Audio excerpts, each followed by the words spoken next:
Okay, picture this. Oakland, California.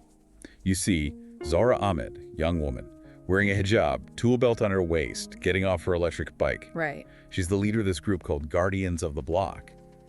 And their motto, it's really powerful: protect the vulnerable, serve quietly, demand justice. Wow.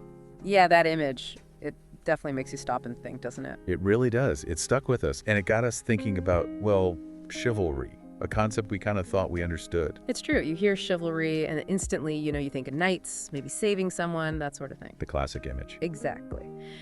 But we know you, our listener, you want more than just the surface level. So today, we're doing a deep dive into how this whole idea of chivalry has changed over, well, centuries. Yeah, we've looked at some really interesting sources, modern examples too, that honestly make you question what you thought chivalry was all about. So our mission here is to unpack what chivalry actually meant, like originally, how those ideas got twisted. And sometimes used in pretty negative ways. Right.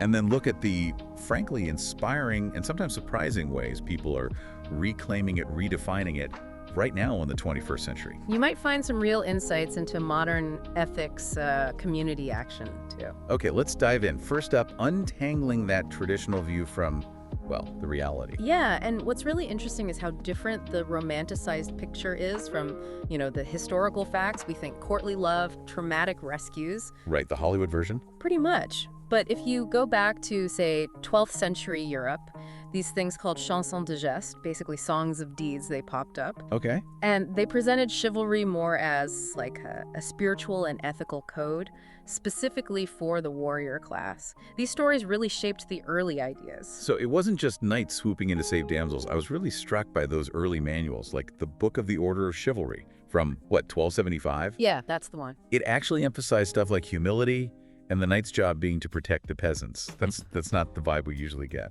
Not at all. It wasn't this purely gendered hierarchical thing we often imagine. It really forces you to rethink the foundations. Maybe that humility part was meant to keep the warrior power in check, encourage some responsibility. That's a really good point. And if we broaden the lens a bit, it's fascinating that these kinds of honor codes, service ideas, they weren't just a European thing. Oh, absolutely. We found some amazing parallels in other cultures that just add so much more depth. Take Futuwa, medieval Islamic brotherhoods. These guys weren't just fighters. They combined martial skill with strong ethical codes tied to their trades. And their core principle, wasn't it something like feed the hungry and answer the distressed?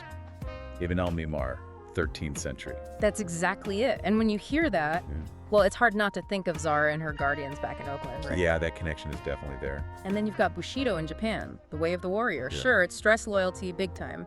But it also had Jin, benevolent compassion, kindness towards others. So again, you see this thread of duty, but also care woven into these different codes. It really drives home that maybe these ideas of honor and service, they're kind of fundamentally human, not just tied to one place or time. Exactly. They pop up where societies need them, it seems. Okay, but here's where the story gets more complicated. Yeah. Because this idea, chivalry, it wasn't always used for good, was it? It has a darker side. Right. And you have to ask, how did these, seemingly noble ideals get warped? Unfortunately, colonialism played a huge part. How so?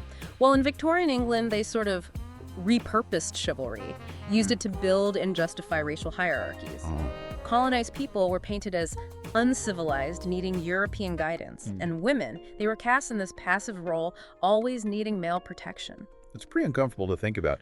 Our sources even mention Robert Baden-Powell, the founder of the Boy Scouts around 1890, using chivalric imagery to push this specific kind of imperial masculinity. So an idea that could have been about respect was twisted into a tool for control, for empire building. Exactly. It shows how easily good concepts can be, co-opted, right? It's a critical reminder, really. Always got to look at the context, how these ideals were actually used. Okay, so let's fast forward. Let's jump to today.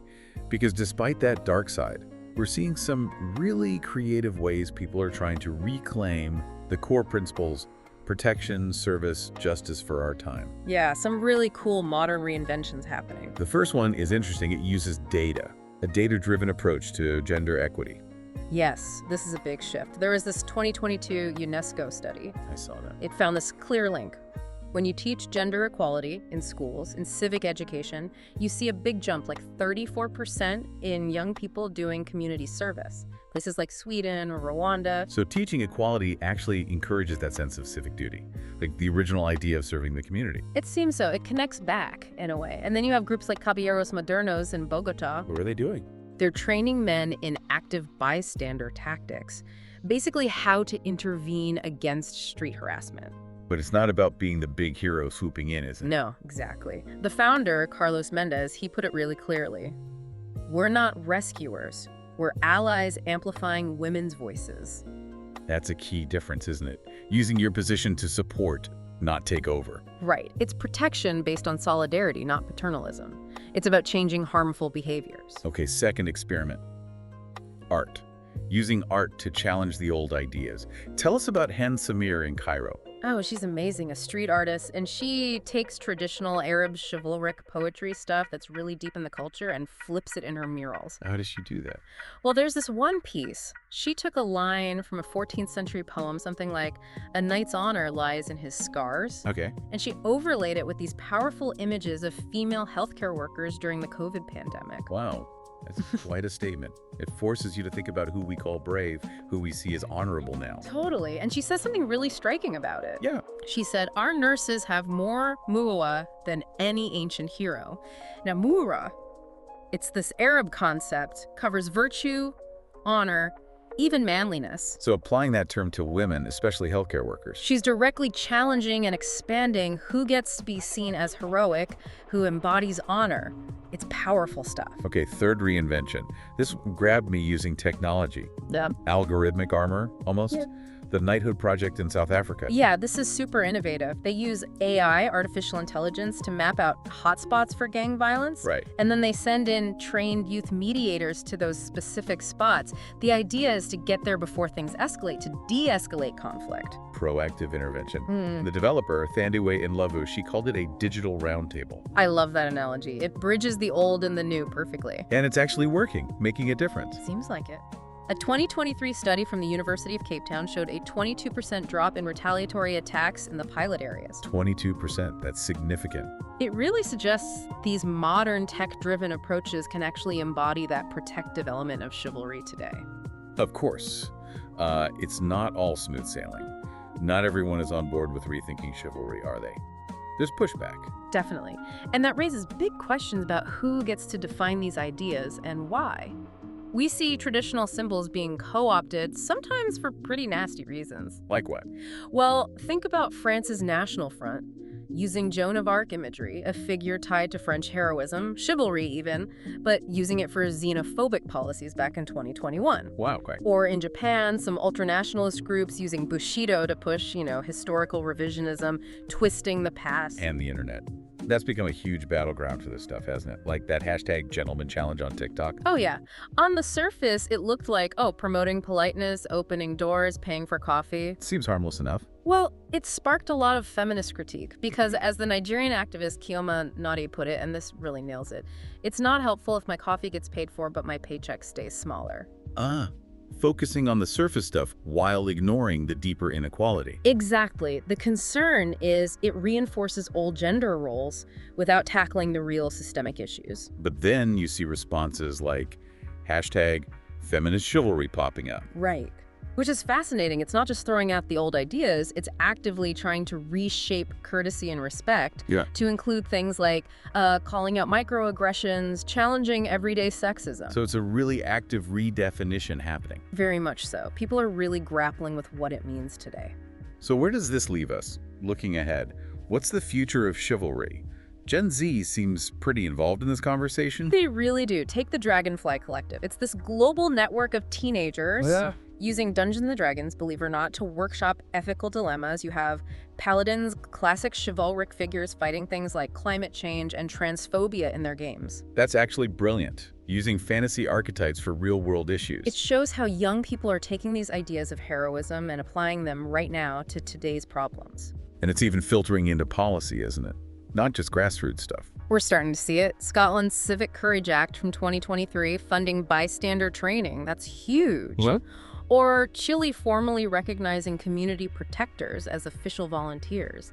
These are signs that the idea of proactive care, community responsibility is gaining real traction. Which circles back to that fundamental question. Can an idea born in feudalism, with all that hierarchy baked in, can it ever truly shake that off? It's the big question, isn't it? The historical baggage is real, you can't deny it. But then you look at Zara with her tool belt, or Hend with her spray paint. They're taking that core impulse to protect, to serve, to seek justice, and making it relevant now. Maybe its strength is actually in its adaptability. Okay, so let's wrap this up. Key takeaways. Chivalry, it's got this really complex, often contradictory history. Definitely not simple. And not just European, we see similar codes everywhere. Right, and it's been used for good and bad throughout history. For empowerment, but also oppression. And right now, we're in this moment where people, communities, they're radically redefining what it means for the 21st century. So hopefully you, our listener, now have a much richer sense of this whole topic without feeling buried in, dusty history books. I hope so. Exactly. So maybe the next time you scroll past one of those chivalry isn't dead memes. Yeah. Pause for a second. Think about that question from our sources. What would it look like to wield kindness not as a sword, but as a bridge? That's a powerful thought to end on. It really is. Something to think about. How can we apply these evolving ideas, this kind of reimagined service and justice in our own lives, our own communities,